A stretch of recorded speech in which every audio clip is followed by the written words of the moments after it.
All right, now here's one verse where the King James Version got it right. 1 Corinthians 6:9. Know ye not that the unrighteous shall not inherit the kingdom of God? Be not deceived. Be not deceived. Neither fornicators, which is pornoi, nor idolaters, adulterers, nor effeminate. And the word here is in Greek is malakoi. And this word in the first century AD in Greek, malakoi or malakos, it means soft and effeminate, but it means transvestite. All right, this word is used especially in Philo and some other ancient Greek writing. So this is correct, but you might not know what they're really talking about just by reading that. It means transvestite. All right, malakoi, the effeminate plural form of transvestite. So if I were translating this, I would translate this as transvestite, and that word would appear if I were to translate different verses of the Bible. The word transvestite would appear about 8 times or so. Here's one of them right here. So King James got it pretty close. Some versions would say, let's see, well, we can just check real quick. English Standard Version says men who practice homosexuality. All right, well, that's this word here, right? And then malakoi, they don't have the English there. See how this, when I scroll on the Greek word, it goes to the English word. Notice both these two words, see, there's 2 different Greek words, but they only have one English word because they mistranslated. They don't understand. The transvestite was a different class because men who practice homosexuality are not all transvestites. But you look at the Greek, this word malakoi, that means transvestites, and then the homosexuals, right? See, this word here in Greek covers the homosexuals, but this word talks about the transvestites. They're a separate class. And now let's stay in the King James, and I'll go to the word sodomite. There were also sodomites in the land. This word in Hebrew is kadesh. It's kind of a play on words of sacred, similar to the word sacred. But these are the cult prostitutes, the male cult prostitutes. These are transvestite pagan priests. They serve in the pagan cults. So there were also transvestites in the land. See, and that's just what it is, right? That's in the ancient world. That's what these people were. And he took away the sodomites, the transvestites, out of the land, right? And the remnant of the transvestites took out of the land, and he broke down the houses of the transvestites. And then there's, in the singular, it's used once. There shall be no whore of the daughter of Israel, nor a transvestite of the sons of Israel. Human beings in covenant with God, our Creator, should not be transvestites, which makes sense because these people here are not in covenant with our Creator, God, Yahweh. So this person is a transvestite. Government official, right? Matthew 11:8, and it's also in Luke 7:25, basically the same thing. What did you go out to see? A man dressed in soft clothing? Well, the Greek is malakos. Malakos, all right? So we saw Paul use this word malakos to talk about the transvestites, which the English translations didn't pick up on. But this word in Greek means transvestite in context, right? Of certain affinity, soft, fine clothing. Remember, this definition here is kind of based on the prevailing view. So it could mean soft in context sometimes, but just like in English, words have a semantic range, a range of meaning. So context is king. A catamite. Scholars think a catamite was a young boy used for sex with older men. But when you actually read the accounts of these people, they use this word malakos, but then they describe the accounts, and these catamites are always dressed up like women. So these are transvestites, actually. Effeminate, soft, effeminate. Effeminate means transvestite. Effeminate, very feminine. For example, even more feminine than this one here. Men who wear makeup and wear women's clothing. That's what they're talking about. And this is the word that Jesus uses right here, malakos. And then it's used again here. What did you go out to see? A man dressed in soft clothing. So really what it means is, what did you go out to see? A man dressed in effeminate clothing, a man dressed like a woman.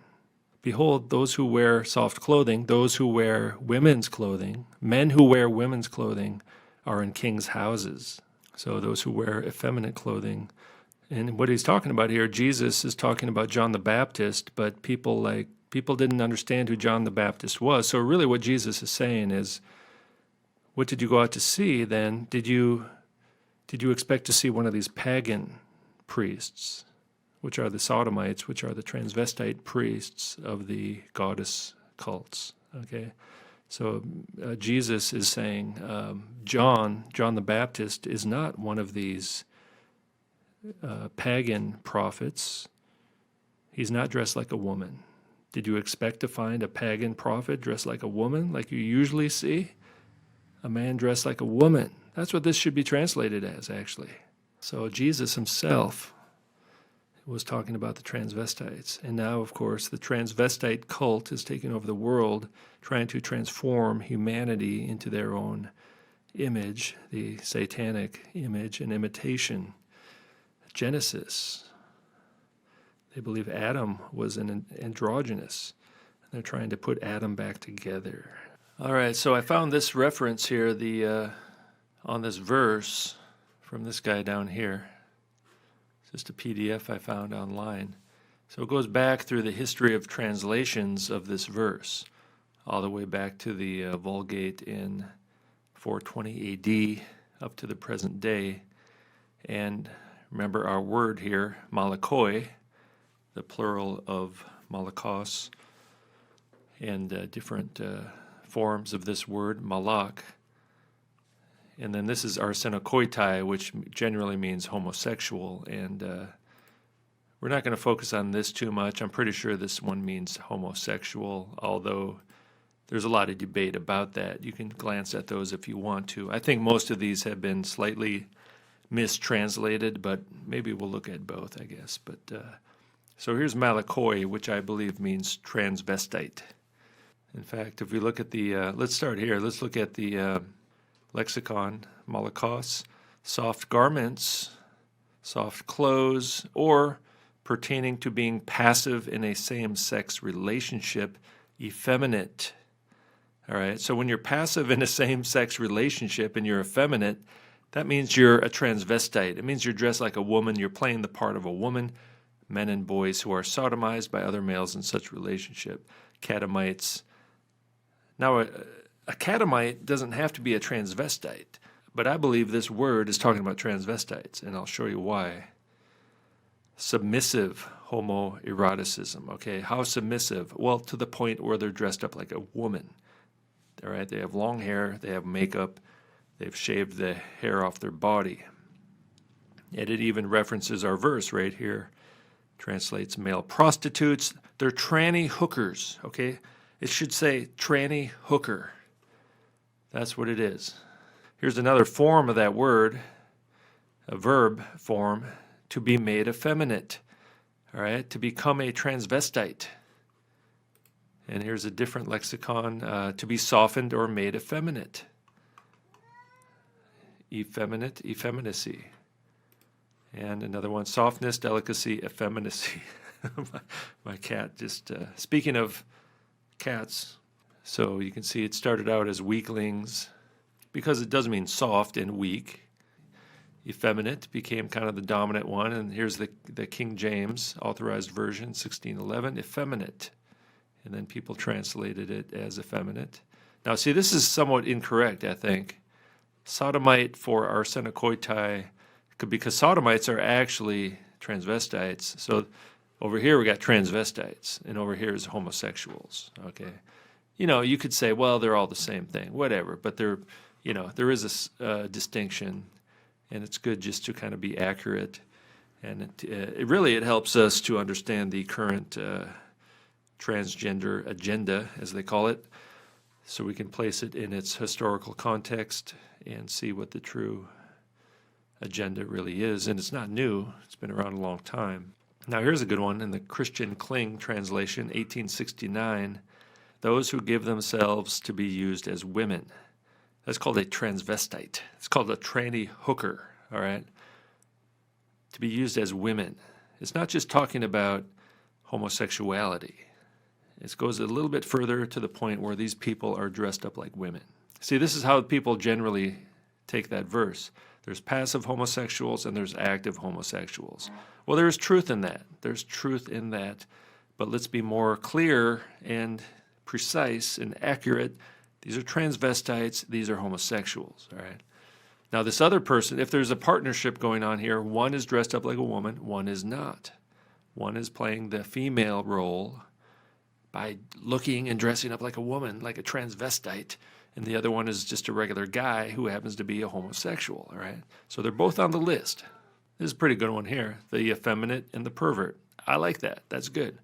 But let's call it a transvestite. Nobody does that except for me. It's time to change it now.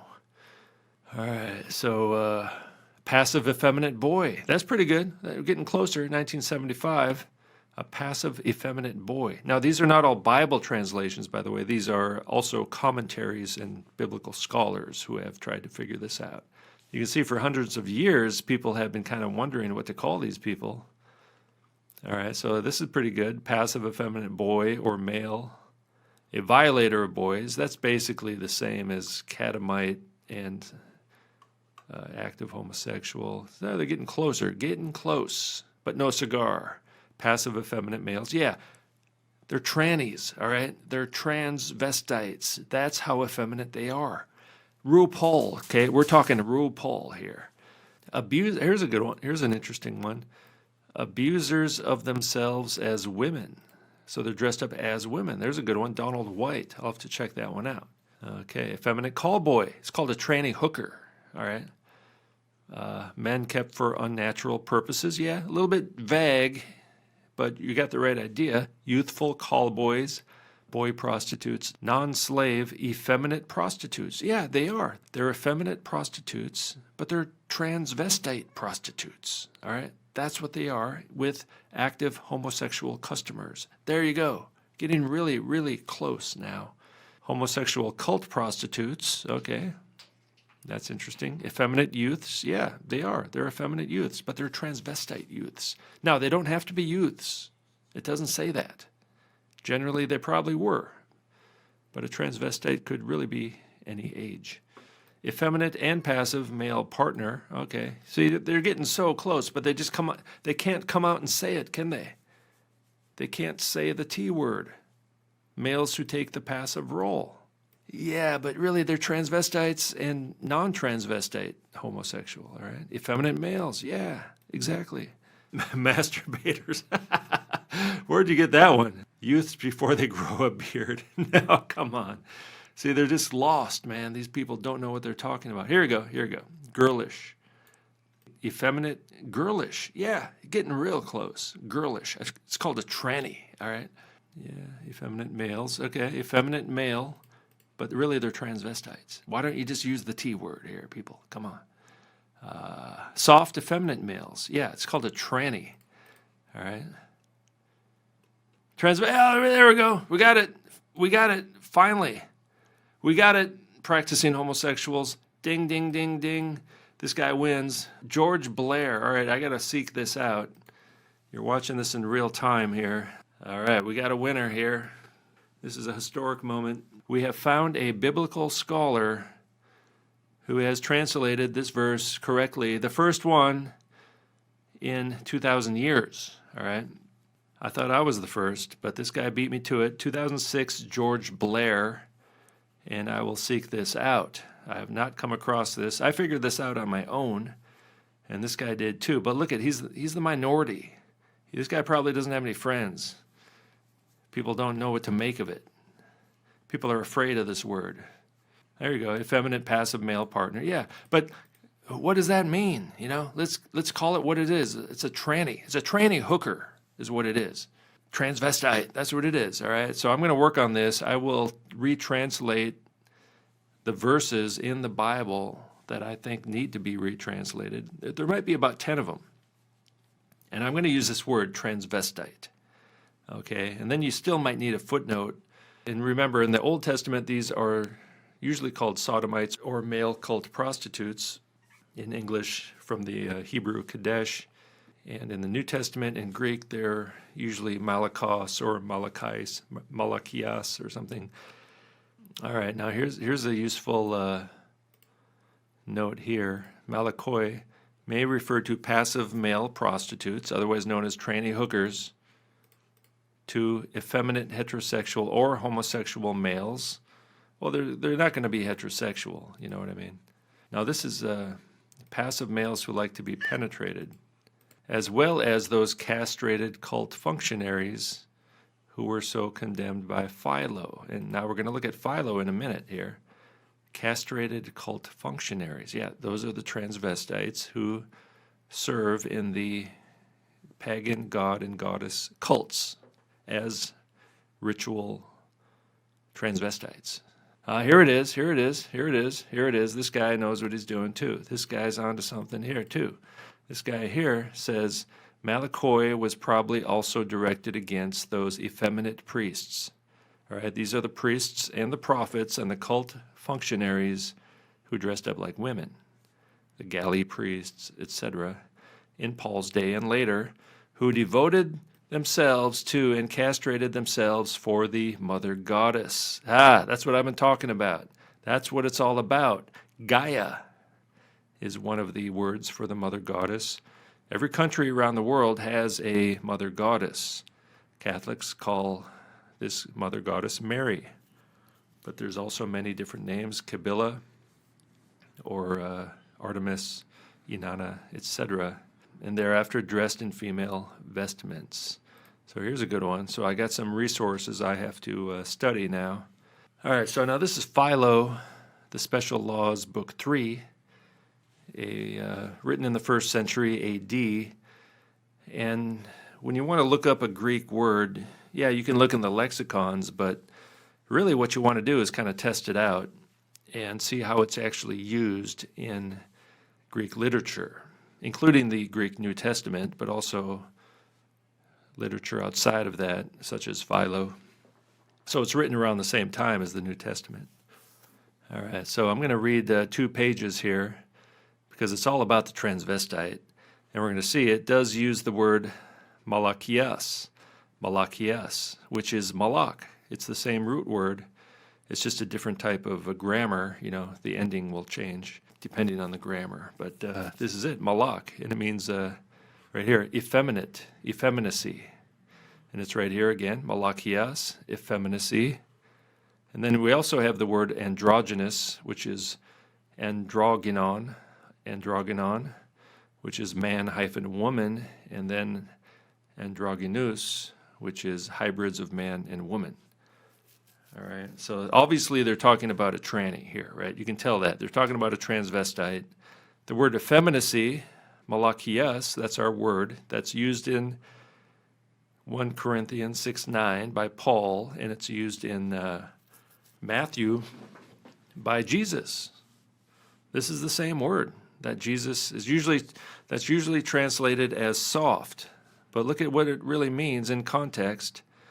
Effeminacy, androgynous, hybrid of man and woman. I mean, these words are right next to each other, so you can see in context they're talking about a transvestite.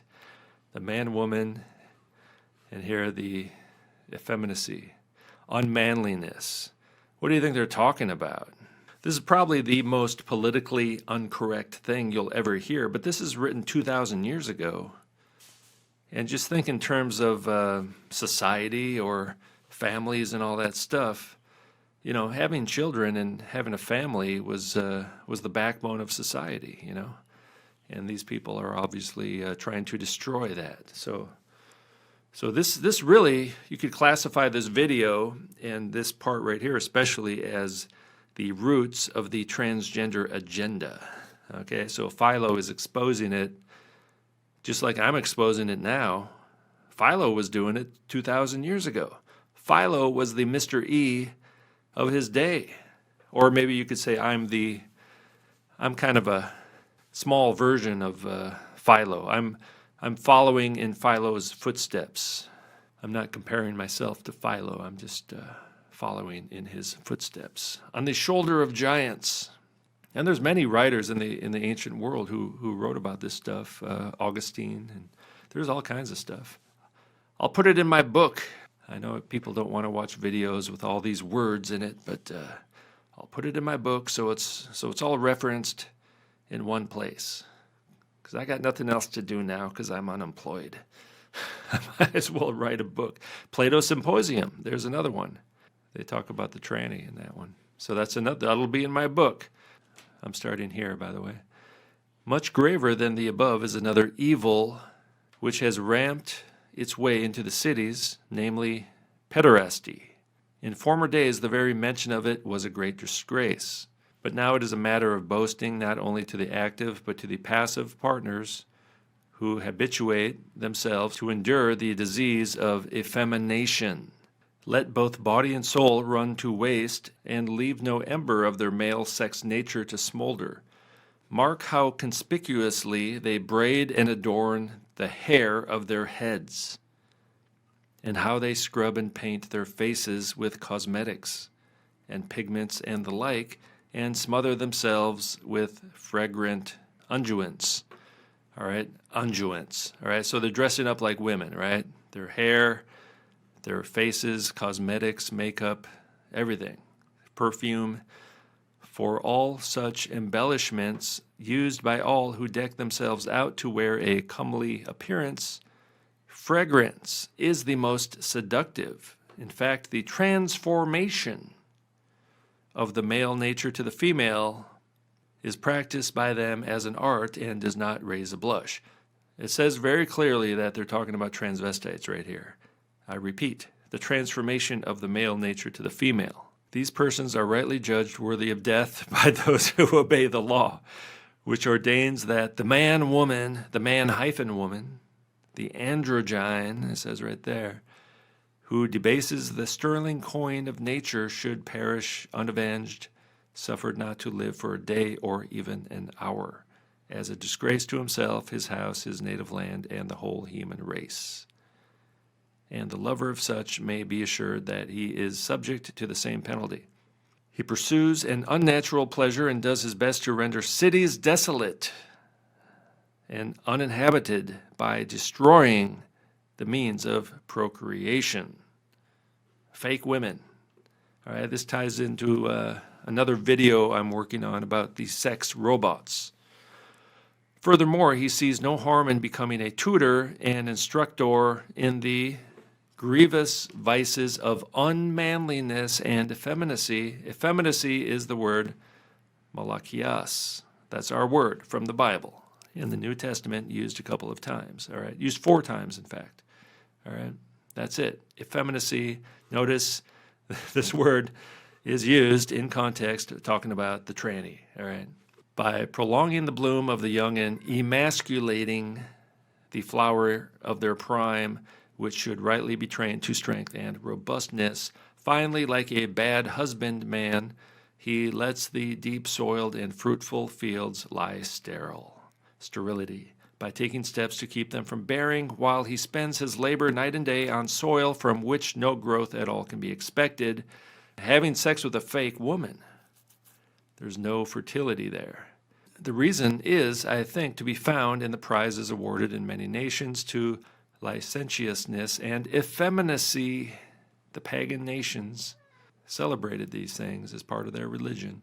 Certainly you may see these hybrids of man and woman, androgynous, androgynes, the hybrids, continually strutting about through the thick of the market, heading the processions at the feasts, appointed to serve as unholy ministers of holy things, leading the mysteries and initiations, and celebrating the rites of Demeter.